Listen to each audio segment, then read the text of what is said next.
si Bato. Nako, Senado na naman. Isama na natin itong si Jimmy Bondok, mga kababayan, isa ring abogado. Oo, isang abogado. Pero 'di ba, ang mga senador na to tumatakbo, ang lagi nilang sinasabi, dahil pinatakbo kami ng taong bayan. Dahil kami gusto namin maglingkod sa bayan. Alam nyo ba, mga kababayan, iba pala, mga ka-GP Natics, ang gusto ng mga taong ito. Bakit, GP? Ang gusto nila, mga kababayan, ay gawing palabigasan ang Senado. Uy, grabe naman, GP. Bakit mo nasabi yan? Opinion ko po ito, ha? Kasi, mga kababayan, mga ka-GP Natics, etong si Senator Bato ay nagbanggit. Ano ba yung binanggit or statement ni Senator Bato at ni Jimmy Bondok? Ito po. Sabi rito, mga kababayan, wait lang. Okay? Sabi dito, Duterte senatorial candidate. Bato, Bondok want higher salaries for congressman. Teka lang, mali. Kulang pa. Hold on. Hindi natin mabasa ng kumpleto eh. Tataas ko lang. Ayan. Sabi dito, mga kababayan, no? Duterte senatorial candidates, Bato, Bondok, want higher salaries for congressmen and senators. Anak ng tinapa, mga kababayan, ang una nilang gagawin ay taasan daw ang salary or sahod ng mga congressman at senador. Teka lang, unang-una, ang tanong, karapat dapat ba kay Bato muna tayo kasi si Bondok di pa naman nakaupo eh. Diba? Kay Bato, karapat dapat ba na i-increase ang kanyang sahod? Tingnan nyo, mga kababayan, wag na lang si Bato, si Robin Padilla. Tataasan nyo ang sahod. Ang ginagawa sa Senado, magmukbang. Diba? Anong ginagawa ni Senator Robin Padilla? Ang nagtatrabaho sa kanya, yung mga abogado niya. Hindi man lang nag-aaral itong si Senator Bato. Mga kababayan, nandyan sa Senado. Title lang ng ating pambansang awit, Bayang Magiliw. Diba? Oh. Tapos pasasahurin nyo, lalakihan nyo ang sahod. Tapos walang ginagawa, pabigat lang sa Senado. Oh, etong si Jimmy Bondok, mga kababayan, gusto mo palang mataas na sahod ng Senado? Ano ka na, abogado ka na. Mag-abogado ka na lang, hindi mo na kailangan mag-Senado. Hindi mo kailangan maging senador. Kung gusto mo high salaries, doon ka na lang. Diba? Kumuha ka na lang ng maraming tao, maraming mga kliyente, mag-abogado ka at ipanalo mo para dumami at lumaki ang salary mo. Diba? Oh, sabi ni Trim Health, dapat nga daw bawasan eh. Bakit dadagdagan? Diba? Oh. Sabi ni Mama Eva Narita, taga-kain, malaki pa sahod. Nicole Dalupang, tanggal antok ko ah. Kaya nga, mga kababayan, sino ba namang hindi mabubuisit? Diba? Hindi gumagawa ng maayos. Mabuti na lang, sana kung maayos magtrabaho. Oh, anong gagawin mo dun sa Senado? Magpapalaki ka ng bayag. Oh, mga kababayan, hindi ka ba nahihiya sa sarili mo? Na mismong title ng ating pambansang awit, Bayang Magiliw. Di ba? Eto, tingnan nyo, yung isa pang dito, video ni Robin Padilla. Nasaan ka na ba? Robin Padilla. Ito, si Laitera, tumatawag. Mamaya ka na, Laitera. Oy, may congratulations si JDB ah. Congratulations, BP Sara, impeachment. Teka lang, mga kababayan, nanapin ko lang yung kay Robin Padilla. Natatawa talaga ako dito eh. Asa ka na, Robin? Aha. Robin. Nawala yung kay Robin. Masarap pa naman panoorin yun. Masarap panoorin yun eh, kay Robin. Eto ata yun. Teka lang. Ay, hindi. Teka lang, dito natin.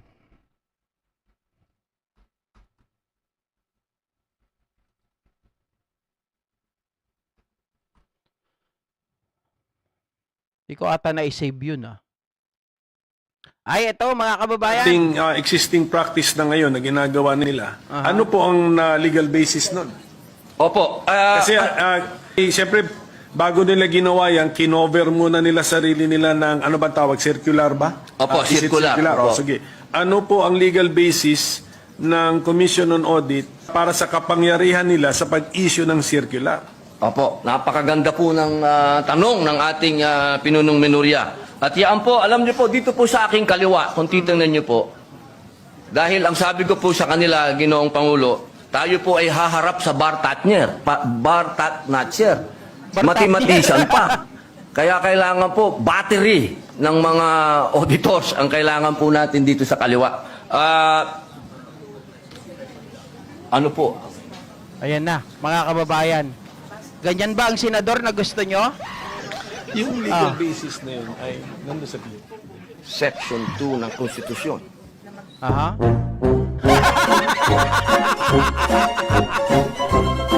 Section 2 ng Konstitusyon. Hindi niya alam, hindi siya ready. Kumukuha lang siya ng insight doon sa kanyang abogado. Lahat ng sagot, mga kababayan, ay sa abogado galing. Dapat yung abogado mo na lang, Robin Padilla, yung pinatakbo mo, nakakahiya ka. Number 1 senador, kinantahan mo lang ng see you in the evening.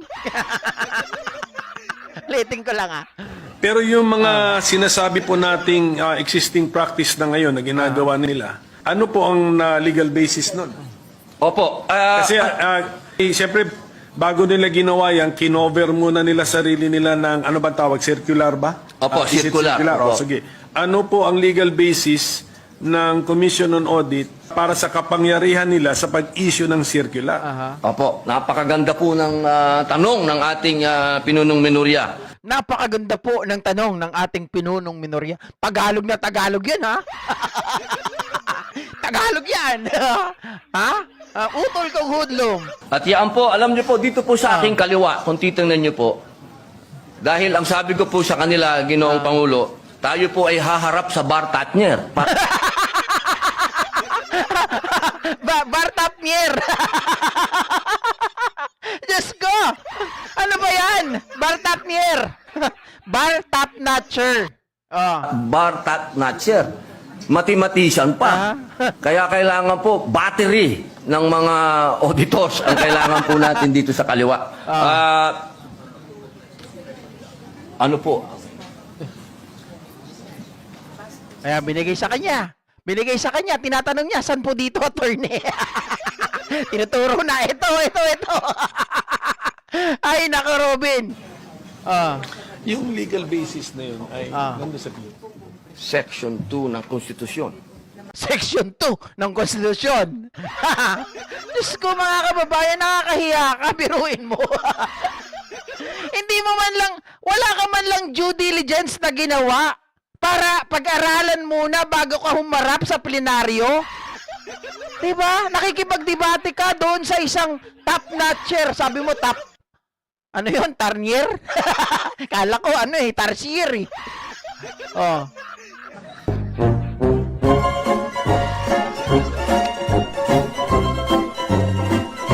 Diba mga kababayan, mga ka-GP Natics, nakakahiya? Tapos tataasan pa raw yung sahod. Ay, pero mo, isang loko-loko. Tapos samahan mo si Bato. Naging PNP chief, naging senador, hindi pa rin alam ang title ng pambansang awit, mga kababayan. Ang palusot pa, yan daw kasi yung tinuro ng eskwelahan. Yan din daw yung tinuro sa kanilang baryo, sa kanilang barangay. Bato, senador ka na. Dapat itinuturo mo yung tama, hindi yung nagpapalusot ka pa.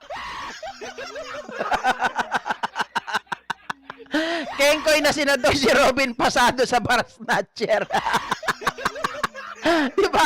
Nako, Robin, sobrang nabudol kami sa'yo. Nakakahiya. Paano ba kayo nabudol, Ma'am Carolina de la Cruz? Kinantahan ba kayo ng Wonderful Tonight? May pabigay-bigay pa ng rosas, di ba? Tangin ito, Robin Padilla, talagang budol to eh.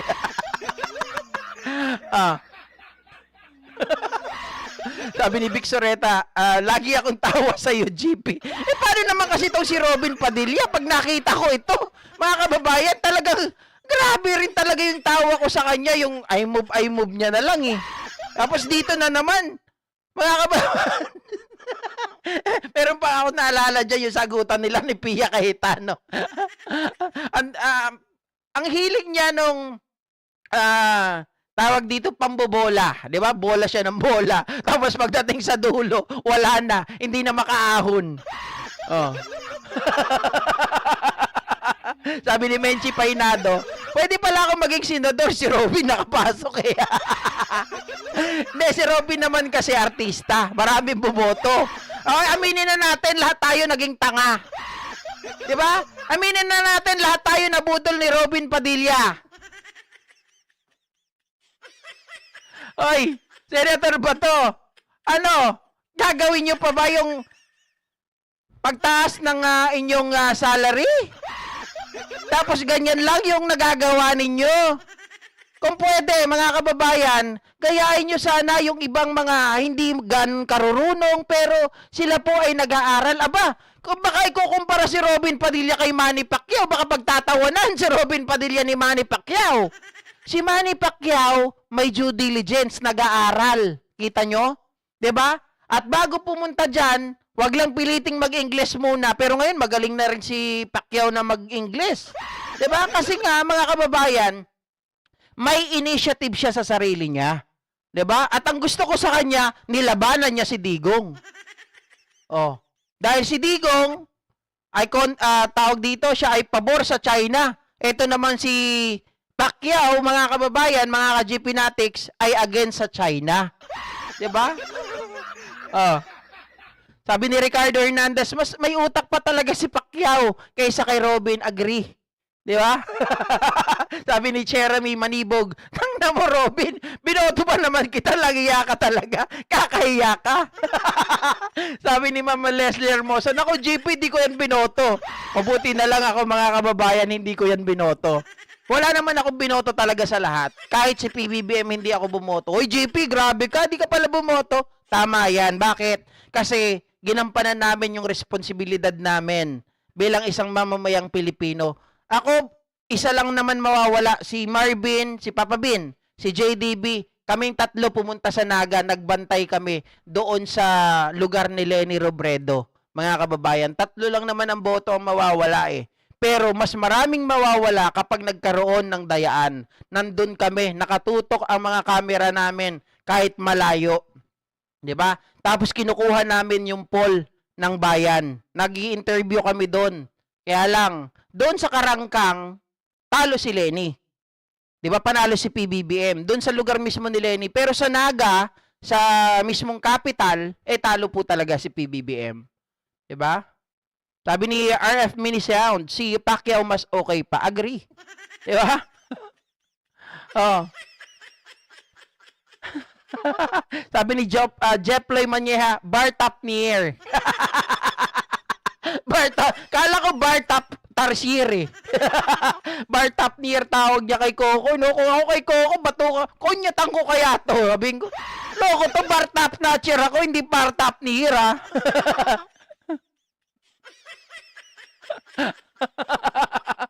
Yan ang napapala sa mahilig sa artista. Oo na. Mali na nga eh. 'Di ba? Kaya wag na nating ulitin. Lito din sa droga utak niya ni Robin. Kaya nga. Tapos binigyan ng presidential pardon ni Digong, no? Oh. Sabi ni Ma'am Leslie Hermosa, good job kayo, GP. Sakripisyo po talaga. Opo, mga kababayan. Biruin nyo, Naga.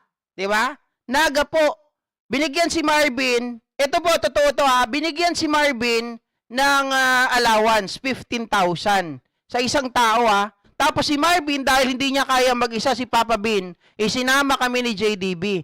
At kanya-kanya kaming may dalang pera. Pero inyo yung allowance namin, tapos na yung halalan, mga kababayan, saka palang ibinigay. Paano kung wala kaming dalang pera sa bulsa? 'Di ba? Paano kami kakain? O mabuti na lang may dala rin kaming sasakyan doon, yung taxi ni Papa Bin na tawag dito, inarkilahan namin 7.5 ata isang araw, isang gabi. Oh.